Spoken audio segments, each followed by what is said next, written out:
Cannabis Common Sense, the show that tells the truth about marijuana and the politics behind its prohibition. Hello and welcome to another exciting edition of Cannabis Common Sense. Our show is a production of our nonprofit organization, THCF, or the Hemp and Cannabis Foundation, and its affiliated political committee, CRRH, the Campaign for the Restoration and Regulation of Hemp. We have an exciting show for you tonight. We'll have a clip from a British movie called Magic Weed, a history of hemp and cannabis. We have some shots from the THCF Medicinal Garden, and Mr. Tim Pate will be providing musical accompaniment with that. Hey, Tim, how you doing? Hey, guys. We've got Don Dupay and a fellow by the name of John Worthington, a Washington patient, who is here to tell us what's going on up there in the great state of Washington. We'll be taking your calls in a little bit. And as usual, we have some hemp news, several interesting stories from New Mexico and New Hampshire to tell you about. So stay tuned, and here are our infamous dancing cannabis leaves.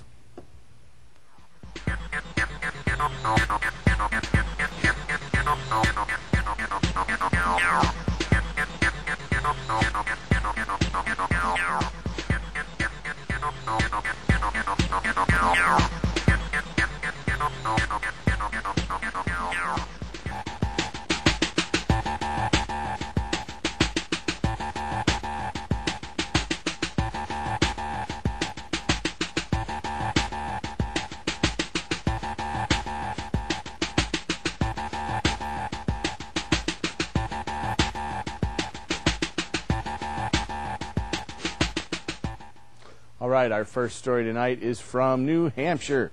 It's written by a lady by the name of Norma Love of the Associated Press.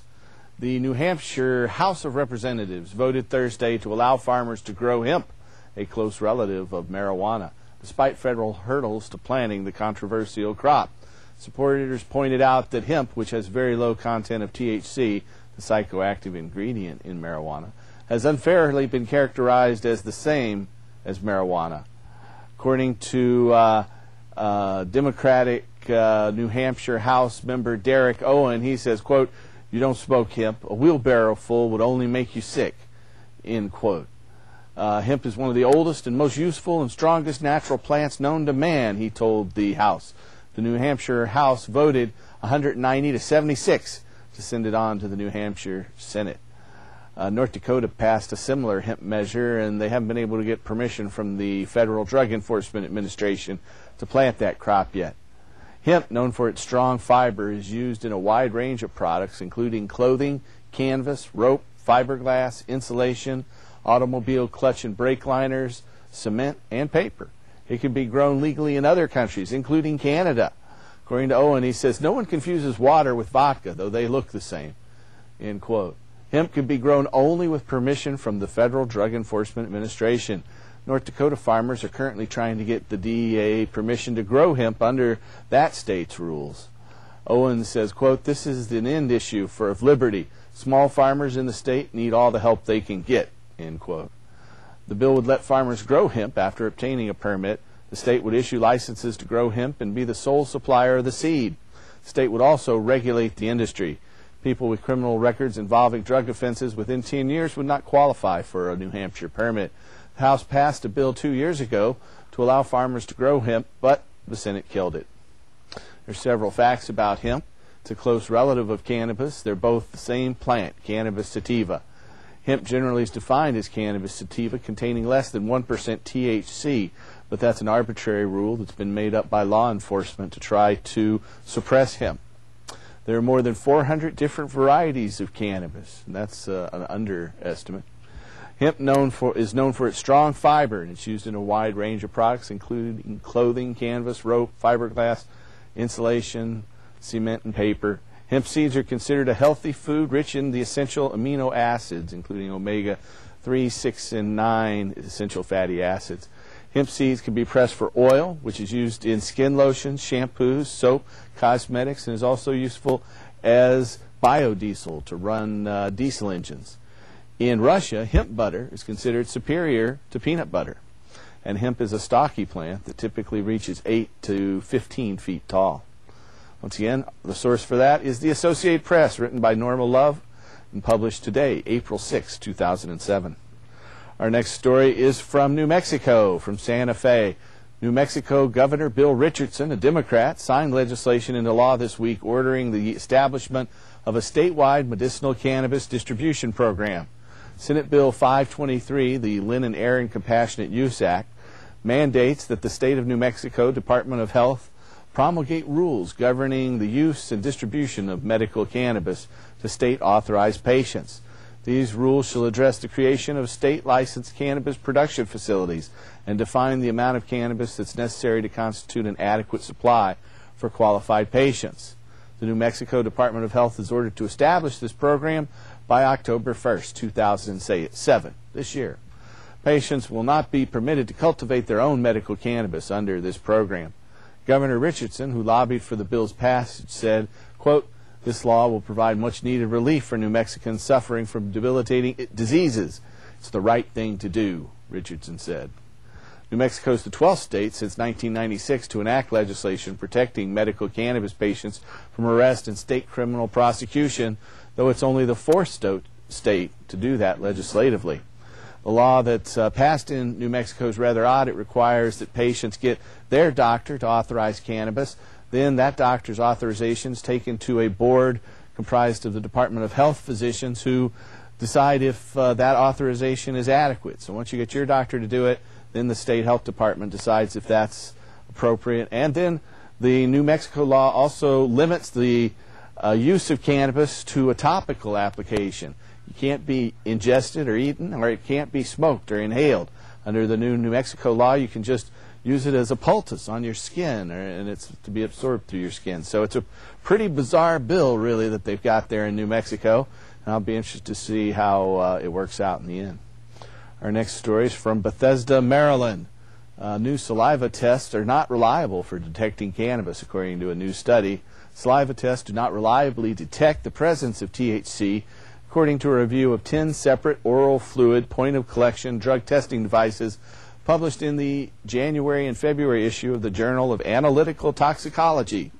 Researchers at the Walsh Group in Bethesda, Maryland, evaluated the reliability of 10 oral fluid devices to detect various controlled substances, including THC and its inactive metabolites.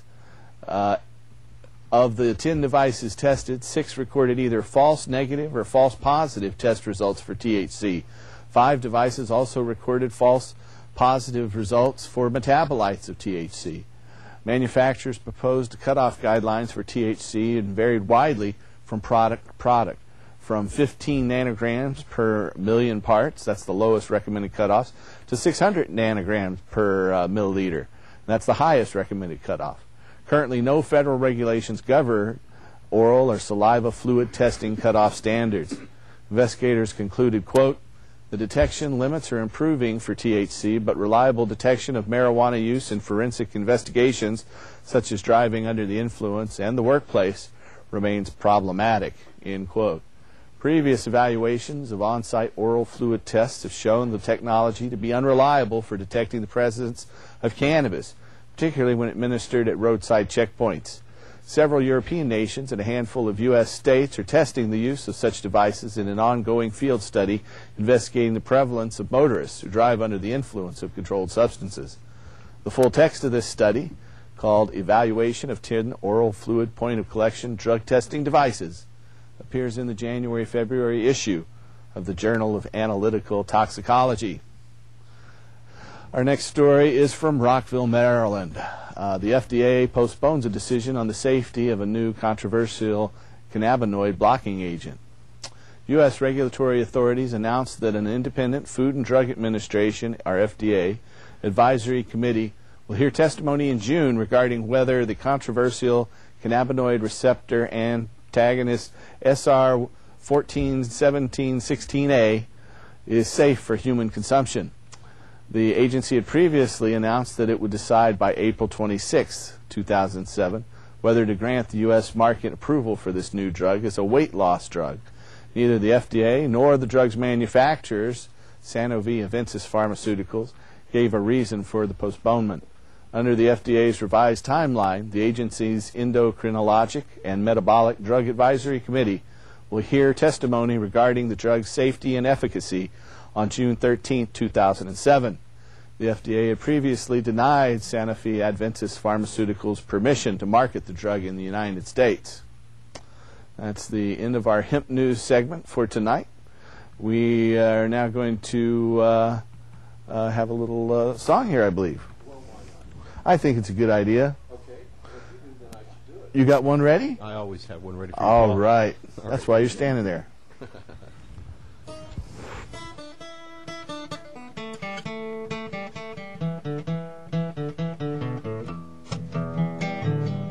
Well, she's so bad.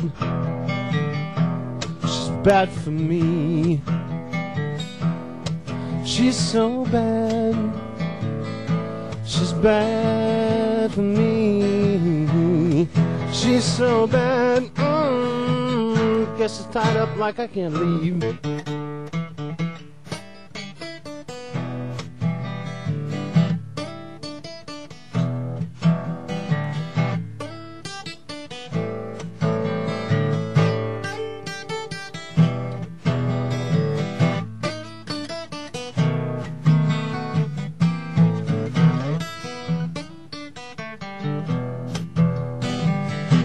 Well, she's been bad. She's been bad for me. She's so bad. I tell you, that girl's been bad right down to her knees. She's so bad. Got me tied up, I can't see.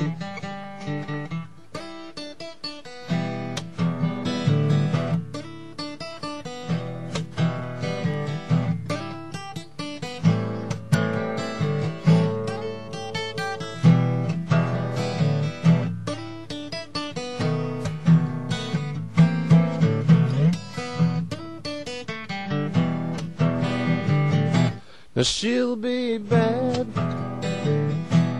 She'll be bad for you, boy. She's so bad. Oh, she'll be bad for you. She's so bad. If I were you, I would move.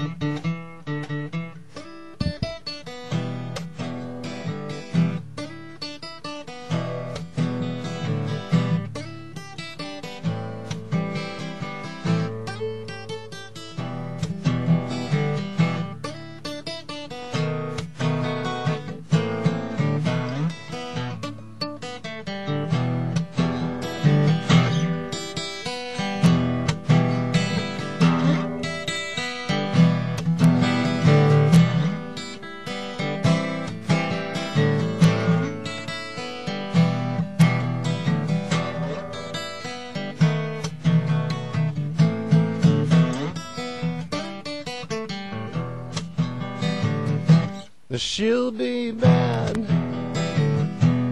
She'll be bad for you. She's so bad. Let me tell you, she'll be bad for me. She's so bad. So please tell me why I can't leave. No,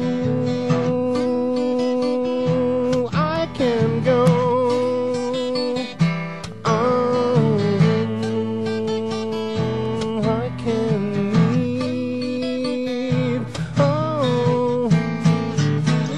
So bad.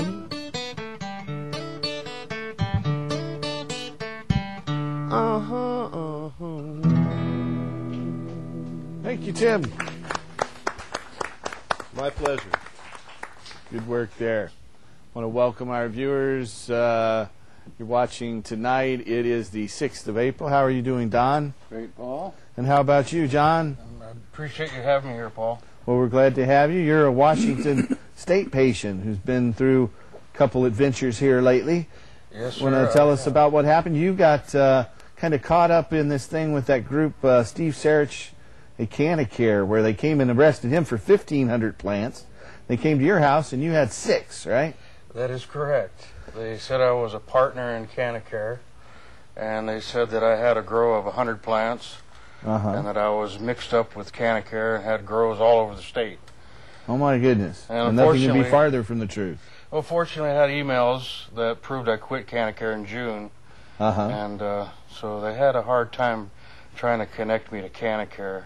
So they pretty much were on their way out. And a few minutes after they arrived, they saw 6 plants, and Did they take your plants? they took my plants. Well, even though you just had 6, what city was that in? That was in Renton, and it was pretty much because the DEA was called, they had to go ahead and take those 6 plants. I see. So I think it was pretty much retaliation for the study that I did about the plant limits. You've seen those. You had written most of the law enforcement agencies across the state of Washington, asking them how they looked at the medical marijuana law.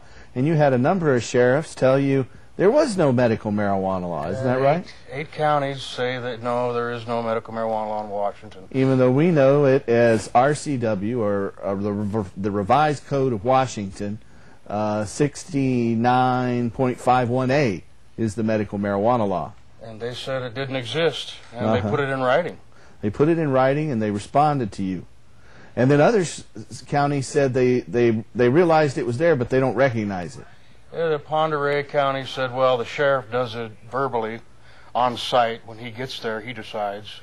And then we had anywhere from 1 to 27 plants, and none of them are legal. And in Washington State, if you get arrested for anything, you have to be quoted a citation. It has to be a law, and it has to be posted for us to resort to it, so we can stay lawful. Well, they were just pulling numbers out of the air, and counties' laws are insubordinate to the state general laws. Right. So they can't make a law that we really have to follow. So it's all done under the radar. Okay. We'll come back to this in just a minute. We're going to go ahead and take a phone call. Hello, caller. You're on the show.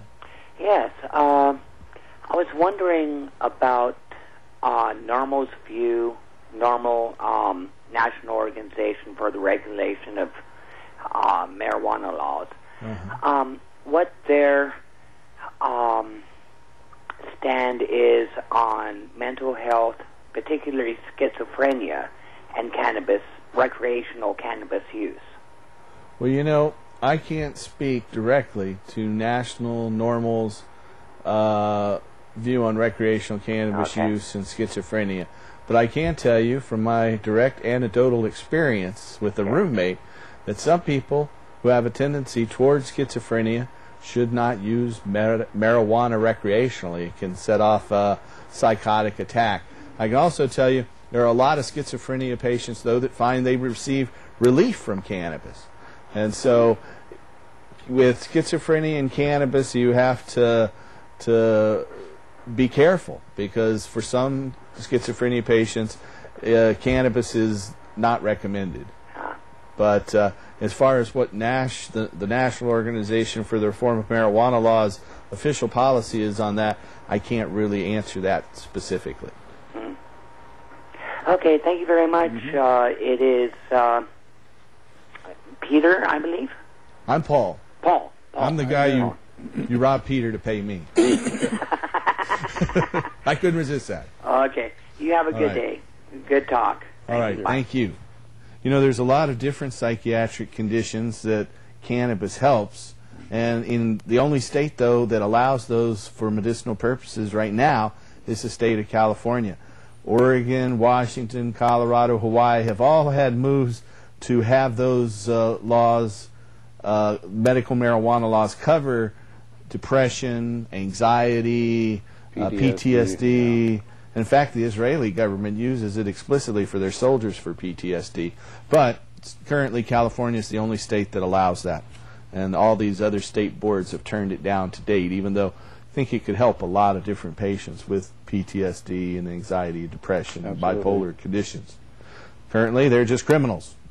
They offered me Celexa and Lexapro. That's what they offered me for depression. Both of them made me sick.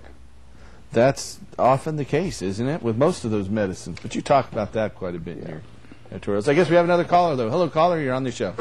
Hi there. Actually, I have to turn the... okay. Now I can hear okay. Okay. So, in any case, I'm wondering if you have any knowledge of the effects of marijuana on breastfeeding? Well, you know, I do know that in before a woman starts lactating, there's another substance that comes out that's roughly analogous to THC. It's anandamide, which is a naturally occurring cannabinoid that makes baby hungry. Mm-hmm. But those endocannabinoids, or naturally occurring cannabis-like drugs, are secreted by the mother prior to actually beginning lactating and mother's milk flowing. However, in the United States, all studies regarding women of childbearing age are verboten. They're not legal. The Drug Enforcement Administration, which controls all this stuff, has cannabis listed as a Schedule I narcotic. And as a Schedule I narcotic, no studies could be done that include women of childbearing age. But there have been studies done overseas. One of them was conducted by the head of nursing at the University of Iowa currently. She did it before she worked at the University of Iowa, Melanie Dreyer, and it talks about cannabis in Jamaica and how the birth weight of children whose mothers use cannabis is typically higher than non-cannabis using mothers. And so it had been used traditionally for many of the complications of pregnancy, nausea, morning sickness, cramps, but it hasn't been studied in 50 years here in the United States. Really? Yeah, because the Drug Enforcement won't allow, the Drug Enforcement Administration won't allow those tests to go forward. I see. Okay. Thanks. Hope that helps. Now, anecdotally, again, I can say that, you know, I know a lot of women who've had children with and used cannabis, and by and large, they've been very healthy, and I can't even think of a single case where they weren't. So. Right. Well, you know, when you look on the internet and you look up your studies, it basically says that there's some I don't know, substance that's stored in the mother's body after smoking marijuana. Those are metabolites, and they're not active THC at all. And I guess some of those can be transferred via mother's milk, but because they're metabolites, they have no psychoactive effect on the child at all. Right. But do However, they have any other effect on the child? Say that again? But, you know, you say psychoactive, but do they have any other effect on the child? Not to my knowledge. None that's ever been identified. Yeah. Okay. Thanks. You're welcome. Yep. Bye-bye. Bye-bye. I can attest that my son is sitting in the audience, and his mother smoked marijuana, and he looks good to me. He's doing okay? Doing okay, yeah. I understand that's usually the case. You know, here in the United States, they just won't allow those studies to go forward, but by and large, it seems to help, and it had been used traditionally for that.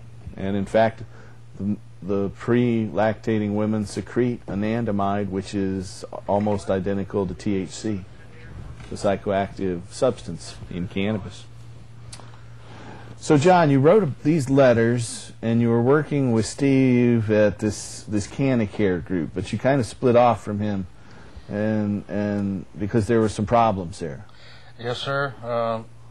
I just felt that he was growing too many plants, taking liberties with the law, putting me in a position of risk. So, and I was smart enough. It seems like he did, since the federal government came kicking in your door. That's pretty much you know, what happened. So just by a result of me suspecting that, I kept an awful lot of emails that ended up saving me in the end. I detailed why I quit.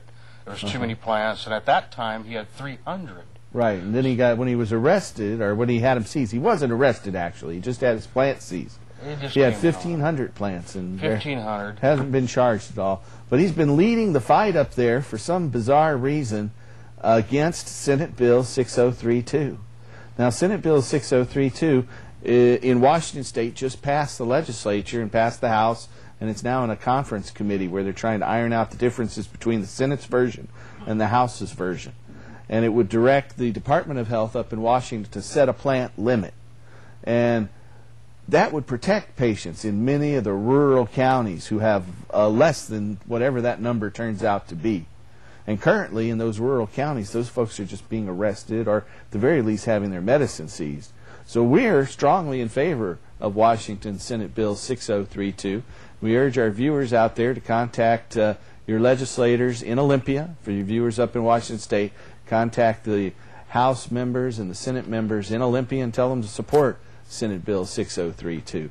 But I guess Steve didn't like it because he doesn't think they'll authorize them to grow 1,500 plants. It won't be able to engage in an activity that what I call gray marketeering, where you take advantage of what's not in the law to grow enough for other people. And that's, if we get state involvement and lower plant numbers, then we don't get federal involvement. It's just that simple. And that's what I ended up splitting and promoting. I understand. Is that type, rather than taking liberties with the current law and risking you and 1,200 other people now have their information in a federal database, some of which had their authorizations at the THC clinic. So they came, we had to actually ask Steve to quit coming into our office, and he threw a big fit over that. But he was just, it wasn't real clear, the separation between the two organizations, and he was pushing the line, so we tried to separate that. And I'm glad, given this, that we did. Hey, if you're out there and you're watching tonight, the 6th of April 2007, you should give us a call if you have a question about ending adult marijuana prohibition, restoring industrial hemp, or medical marijuana. Call us at 503-288-4448. That's 503-288-4448. And we'll be taking your calls right up to the top of the hour. I guess we do have a caller. Hello, caller. Hi there. Hello. Hi. Hey, Paul, I wanted to tell you, enjoy your show and keep up the good work, number one. Thank you. And, we keep trying. I'm 62 years old. I have emphysema, and I have asthma. And quick little story. My grandparents raised me, and my grandfather told me about back in the 30s, he had like 900 acres of hemp that he grew back in Guthrie Center, Iowa, and then one day it was all illegal. He had to plow it all under. He lost his shirt. And I see you mentioned marijuana, but I have not ever heard anything mentioned about what it does for that. And I have no business smoking it. I have emphysema. Sure. And what to do for asthma? Well, for asthma, it is a bronchial dilator. It opens up the airways. So it's like taking my albuterol or whatever? Exactly. And, we recommend this new thing called vaporization instead of smoking. That way you get almost pure THC when you inhale it. And there's no tar, no carbon monoxide. Doesn't even smell like burning or smoking at all. It works really well. Oh, very good. Yeah. And I've contacted your other phone number and have some information and got the information from my pulmonologist, and I'll continue from there. All right. Well, thanks for calling. Thank you very much, Paul. Yeah, Bye. Have a good night. Here in Oregon, we have a bill called Senate Bill 767 that's currently stalled in the Oregon Health and Human Services Committee. So we urge you to contact the Oregon Health and Human Services Committee members. If you're an Oregon resident, please call Bill Morissette, who's the chair of the Oregon Health and Human Services Committee. Or you can call Jeff Cruz. He's the vice chair. Other members include Gary George, Laurie Mons Anderson, and Joanne Berger. So if you can contact them or contact the State Attorney General's office. They've been opposing the passage of Senate Bill 767. You'd want to contact Hardy Myers, the Attorney General's office in Salem. Their phone number there is 503-378-4400. So grab your pen. We'll mention that again before the end of the show. You want to call Hardy Myers, the Oregon Attorney General's office, and tell them that we support Senate Bill 767 to set up a state garden so patients who can't grow their own or between harvests will be able to get medicine grown by OSU agriculture specialists. So you want to call Hardy Myers, the Oregon Attorney General, at 503-378-4400. Tell them you support Senate Bill 767 and help get that thing passed. I don't think Hardy Myers wants it to go because then they'd put him in a position of having to defend us against the feds. Yeah. And I think he's just scared of that. Probably so, but That's what we want them to do. We don't want scaredy cats. No, not at all. Not at all. Well, there are some classes that we are offering for medical marijuana patients, and you're welcome to come down to them. Contact us at that number there on your screen. It's 503-235-4606. We have classes on beginning gardening, advanced gardening, making medical-grade hashish, and how to comply with the medical marijuana law. Those classes will be coming up on April 11th, 18th, and 25th. That's April 11th, 18th, and 25th. Those are Wednesdays, and you can call that number on your screen to find out a little bit more about them. That's 503-235-4606. And with your outdoor season coming up, we have the new outdoor cultivation class, which will be a big help for some people out there, I think. We have a, hey, there's this class schedule now. So you missed the beginning gardening one, but we'll be having it again next month, so stay tuned. We have a film clip that we're going to show here in just a minute from this British film, Magic Weed. It's the definitive documentary tracing 10,000 years of global cannabis and hemp history. And so, are we ready to roll that? I think so. Marijuana fever hit the suburbs of Louisville through Dixieland jazz and swing.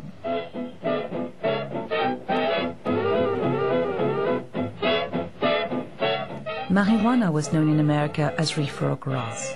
Within a few years, reefer songs spread widely from the music clubs which had appeared everywhere where the immigrant black community settled. Have you ever met that funny reefer man? Have you ever met that funny reefer man? Along with new developments in the hemp industry and a growing awareness of the dangers of alcohol, marijuana began to be the subject of interest in the corridors of political power. In 1911, New Orleans, and then Louisiana and Mississippi, and a couple of states along the Mississippi River outlawed marijuana. Meanwhile, alcohol was increasingly being seen as a danger to society.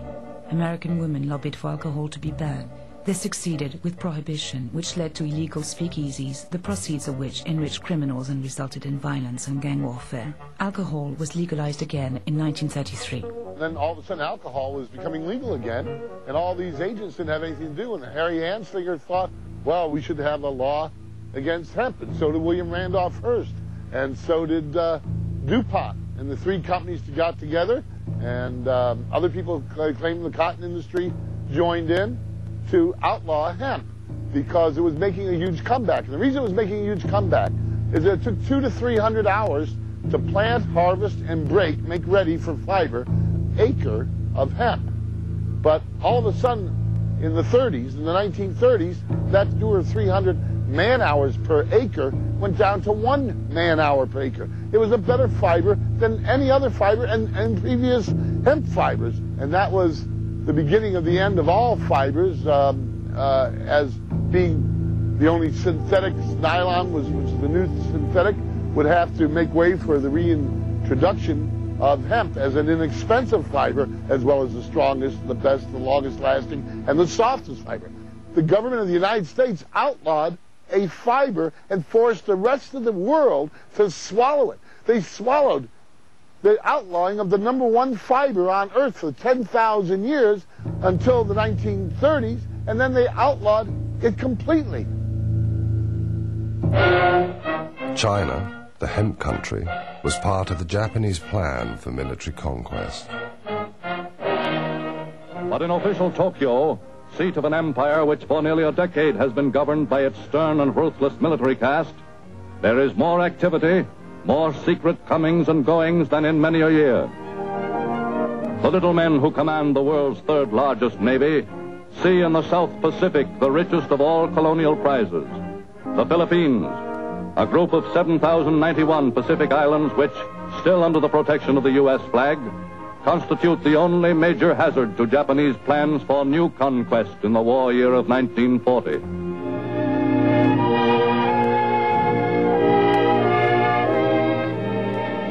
Already one important island industry, the growing and processing of Manila hemp, is almost entirely under Japanese control. And within the past few years, by intensive cultivation, Japanese immigrant farmers have increased production of the one cash crop which has long been a virtual Philippine monopoly. The invasion of the two big hemp-producing countries, China and Philippines, was the start of hemp rationing. Hitler was also aware of the strategic importance of hemp, which was used in the making of canvas and ropes, both of which were an essential part of his war effort. In 1941, when the German army invaded Russia, it blocked Britain's supply of Russian hemp. Germany managed to develop her own hemp production, but the cultivation of this fibre, which had become so necessary in wartime, was still banned in Great Britain.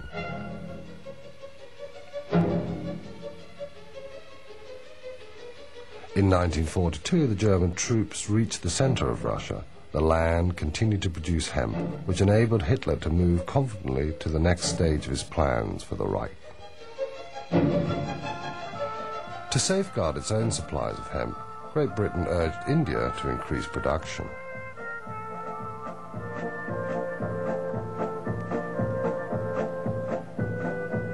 Meanwhile, war was spreading to Japan.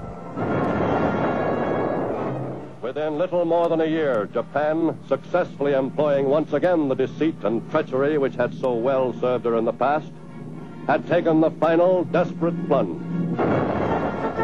When Japan bombed Pearl Harbor, forcing the United States of America to declare war, Americans realized they were cut off from their hemp supplies. The U.S. Navy was totally dependent upon hemp for rot-resistant ropes for their ships and for many other components. The American government then decided to redevelop their hemp industry. Marijuana was legalized again and farmers received seeds. A propaganda film called Hemp for Victory was then made to encourage this war effort.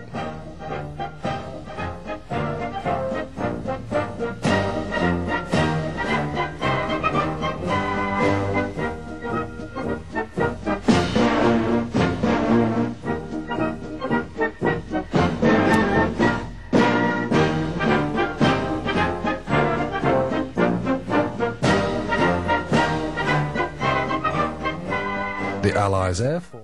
All right, that is an excerpt from the British production Magic Weed. It's a pretty nifty little DVD. I'd urge you to get it. We have some hemp right here, some hemp twine.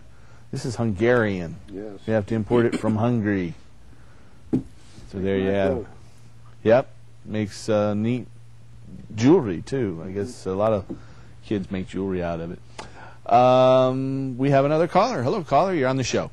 Greetings, growers. Hello. Hey. I just want to say thank you and kudos for all the good work that you guys have been doing out there. Appreciate it. It's always a pleasure to see you on. Hey, you're welcome. I'm glad to do it. I had a brief comment about, and I want to say hey to John too out there. I really appreciate the stuff that you were doing up there when you were doing it. You know, so we know who you are and all the good work you've done, John. Thank you. Excuse me.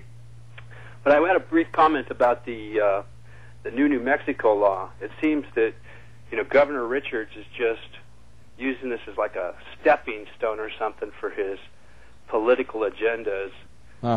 Candidacy for presidency that he released. Well, I think it's turned out to be a good way to help him raise funds. There's a lot of wealthy fundraisers who back medicinal cannabis out there, and so he is jumping on the bandwagon, becoming one of the first mainstream political candidates to do that. You know, we had Dennis Kucinich, who's running for the Democratic nomination as well, on this show twice back in 2004, and we're real hopeful we'll have him on here again in this campaign season. Sure. But Richardson, we can't complain. We can only be grateful that he helped pass that law. It's not the best law out there, but I guess it's what they got through their legislative program. Yeah, well, you know, the biggest problem is, you know, I was so glad to have first heard about it, and then I started looking into the law. It seems like it's turning it straight directly, and this is going to be, you know, kind of a precedence case here, but because of the way of administration, you know, through the skin, it's turning it directly right into pharmaceutical hands from the get-go. I mean, there's no one else that has the technology to do that. Right. And especially... It is pretty bizarre, I'll tell you. You know, when I heard about the law, I thought it was a great thing, but once I actually sat down and read through it, I was really shocked. You know, I haven't even heard this thing about from any media source how it doesn't allow ingestion or eating medical cannabis, and it doesn't allow inhalation through smoking or vaporization. It only allows topical applications on the skin. And I've heard good things about applications like that, but most people don't use it that way. Sure, and I know that it'll work, because like you say, you know, and there's the DMSO, and they know that that works very well, you know, to deliver through drugs to the skin. The problem is again, it just puts it right into these big pharmaceuticals, and all I can see is him, you know, working with pharmaceutical to get this through there, you know, somehow. And I don't know, it's just we run a form much like you do. We run it for all of the 11 states, and we're in a query: do we add New Mexico or not to it? Because patients aren't really going to be able to help other patients like they can in the other 11 states.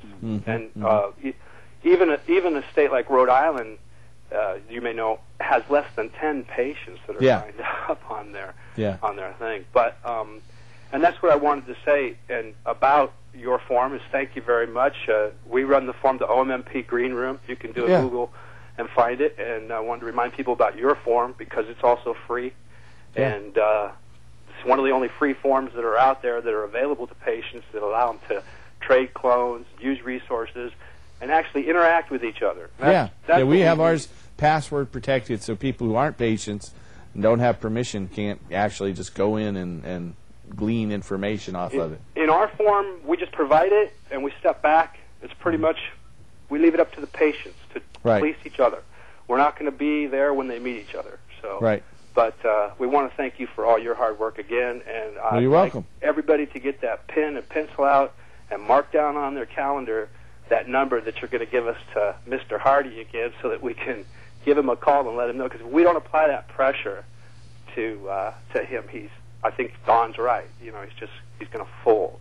Yeah, I'll go through that again. Hardy Myers, you want to contact the Oregon Attorney General, tell them to support Senate Bill 767 because their opposition has basically kept it in committee so far. So we need to have the Attorney General's office support SB 767, and their phone number is 503-378-4400. That's 503-378-4400. Great. Thanks for your great work, guys. And I think, you know, as you'll even see some of this stuff as it progresses, my wife wants me to tell everybody how the soap operas, there's actually a couple of them out there, you know, where they're having some of the characters using medical cannabis. Oh, really? No, I didn't know that. And they're starting to get into kind of a war between the ABC and the NBC. They're starting to do it on both shows there, so it's interesting. Oh, wow. Hey, it must be building ratings for them. Yeah. Thanks again, guys. I'll let you go. All right, thanks for calling. Good night. You have an editorial for us tonight, Don? I do, Paul.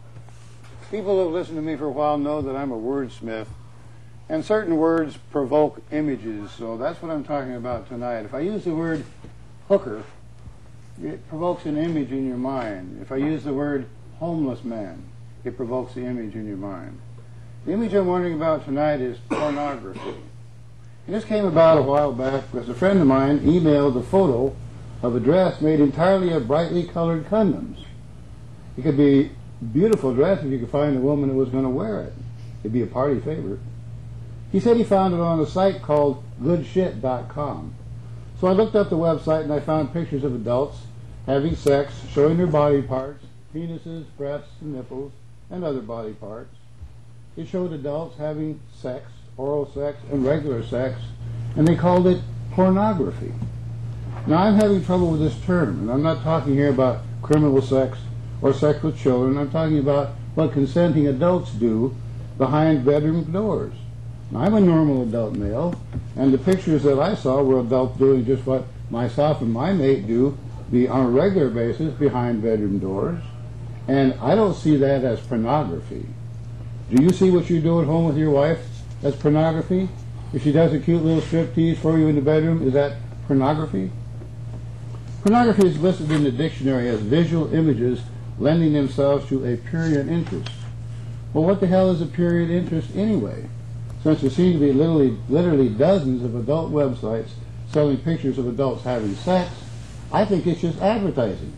If looking at pictures of people having sex make you want to have sex, then that's advertising, and that's the American way. Before there was the internet, there was Playboy and Hustler. And of course, now they're on the internet too. And after all, doesn't watching Martha Stewart making a chocolate chip cookie want to have it make you have a chocolate chip cookie too? And how about you guys lusting after that sexy Martha herself? How about watching Chef Emerald cutting into a juicy steak? Doesn't that make you want to cut into a juicy steak too? Well, of course it does. America is addicted to sex-filled TV shows like the soap operas during the day and the latest episode of Desperate Housewives.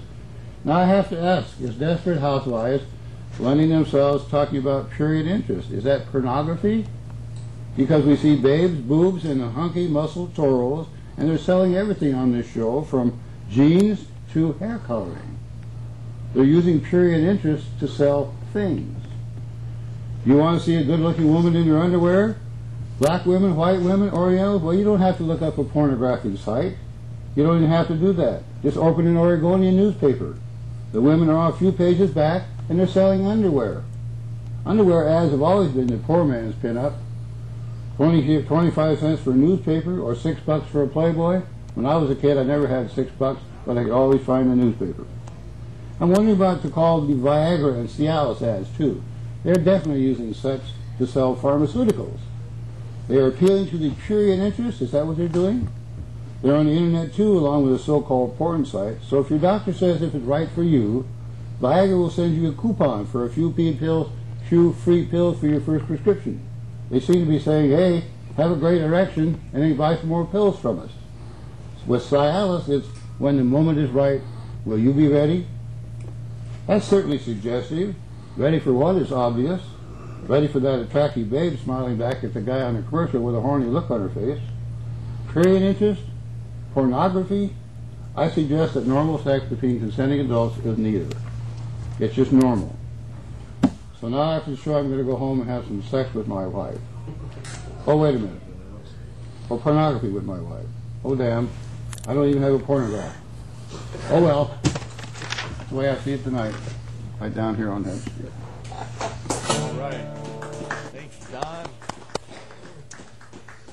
You know, there is a benefit that's coming up for Oregon Normal. It's called The Dope Show. The Dope Show. It's the Portland 420 tour, and you can watch it on April 20th, 420 at the Baghdad Theater. I guess it's going to be on the 18th at the Comedy Club at the West Side, and at Dante's on the 22nd. It's The Dope Show. It's some comedians that Mary Jane's House of Glass is presenting as a benefit for Oregon Normal. So there. Hope that if you're interested, go on down. I'm sure it'll make you laugh. I think we have a caller. Hello, caller. You're on the show. Hello. No. I was wrong. That happens from time to time. Hey, it's live TV. That's all I can say. So, John, you are also, are you the director of the American Alliance for Medical Cannabis, or the AAMC? In Washington State, yes, sir. The Washington State director. Yes, sir. And so Art Livermore out on the coast of Oregon is kind of the national person behind that? Art's in charge now. He wasted no time getting that study on the website for us to look for patients to review it. What is that website? Well, it's just the American Alliance for Medical Cannabis, and it has all the different states that have legalized medical marijuana. And you can go to the Washington section and click on there, and then it has a picture of the state of Washington, and then you can click on each county, and it'll tell you what the limit is. That letter was the response you got from exactly, so they can hold that community, that law enforcement in that community accountable. So, what do you think about Senate Bill 6032 as it's winding its way through the legislature?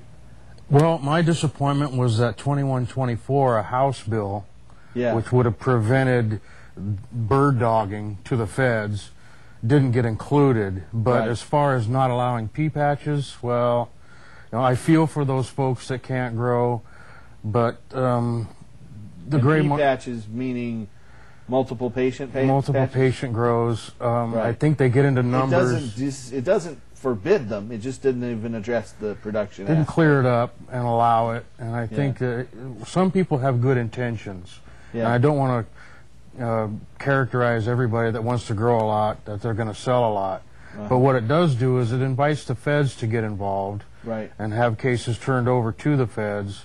So I like the health department aspect of it. Here in Oregon, you got a lot of state involvement, right, and limited it's allowed us numbers. to be pretty open. I know you cross the state lines up in Washington, everybody's scared to death and hiding in their closets still.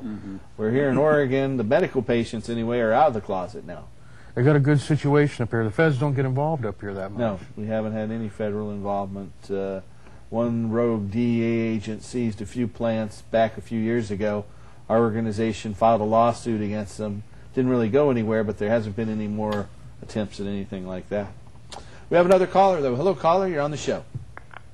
Hi, I had a question on the outdoor grow. You're allowed to do your 6 plants outdoors and stuff. That's right.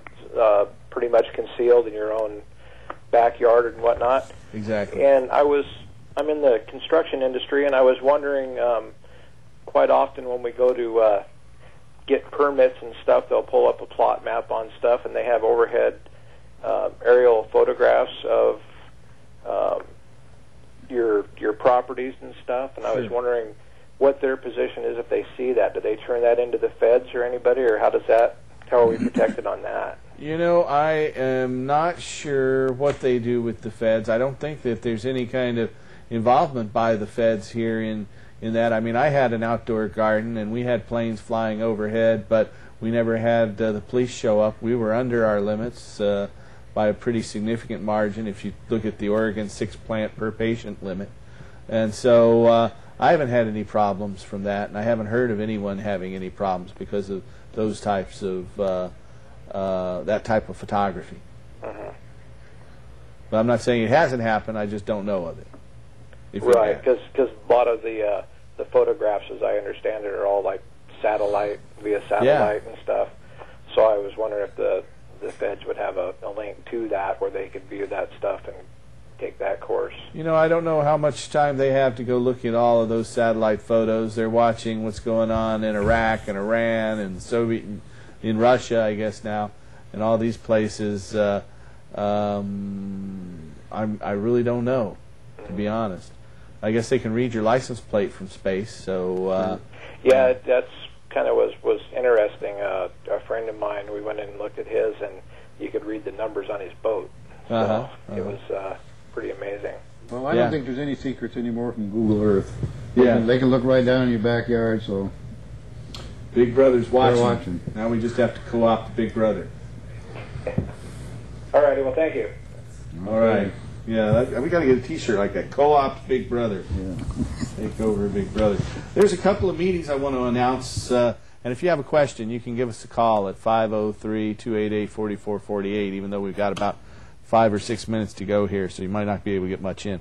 There's a meeting for patients only, the Oregon Normal once-a-month patient meeting, where the first few hundred or couple hundred patients are likely to get some clones and free medicine. That's going to be at 311 North Ivy, a week from tomorrow on April 14th at Liberty Hall. Once again, the once-a-month Oregon patient normal meeting is at 311 North Ivy. That's just west of North Vancouver Boulevard.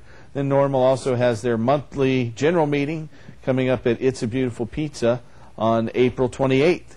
It's a Beautiful Pizza's at 33rd and Belmont. That's their once-a-quarter normal meeting for that. And Liberty Hall is a good venue. Have you been in there? I've never been in it. Well, remember I had a fundraiser there that you attended. Oh, well, I did happen. It's not very big. When I ran for sheriff. I remember it now.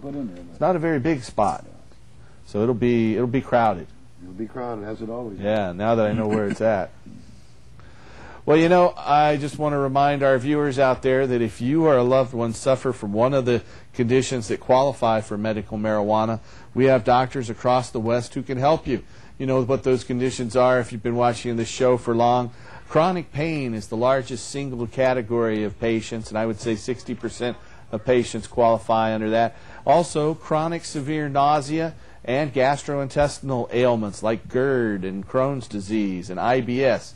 Those all qualify for medical marijuana, as does hepatitis C, which causes both pain and nausea, as Don will attest to. Also cancer, glaucoma, seizure disorders like epilepsy, spastic disorders, things that cause severe muscle spasms, also qualify, like multiple sclerosis, and neurodegenerative diseases like Parkinson's and Alzheimer's qualify. So if you or someone you know has one of these qualifying conditions, then we have doctors who can help them get a permit, or we can give you further information to help you do that. The number to call here in Portland is 503-235-4606. That's 503-235-4606. Now, if you're up in Seattle, we have a Seattle phone number for you. That Seattle number is 206-878-1701. That, again, is 206-878-1701. We're up showing the show in Denver as well, and if you're in the Denver area, we have a Denver number for you. That is 303-403-9996. Once again, 303-403-9996. And if you're outside of the Portland, Seattle, or Denver metropolitan areas, then we have doctors who can help you in Oregon, Washington, California, Colorado, and Hawaii, and coming soon to Nevada. And you can call our toll-free number. It's there on your screen. It's 1-800-723-0188. Once again, that's 1-800-723-0188. And there you have it. 420. We've got the 420 benefit that's coming up for Oregon Normal. That's going to be at the Baghdad Theater on April 20th. I'm going to remind our viewers about that one as well. Well, we're winding up. Is there anything you want to say in closing, Don? Yes. Hepatitis people, come and get your medical marijuana card. You can watch mine get worse and worse, but marijuana really helps me sleep at night. What about you, John? Is there anything you want to say in closing? I'd like to say, if you're a Washington State patient, check out the website and see if you can apply that particular response to where you're living and try to stay within their guidelines, even though they are illegal. Right, and that's the American Alliance for Medical Cannabis website. Yes, just Paul. click on Washington. Well, thanks for coming on, John. I'm glad you could make it down. I want to thank you, viewers, for watching, and tune in next week. We're going to go out with Mr. Tim Pate and some scenes from the THCF Medical Marijuana Gardens. Thanks for watching. Tune in next week and help us restore hemp.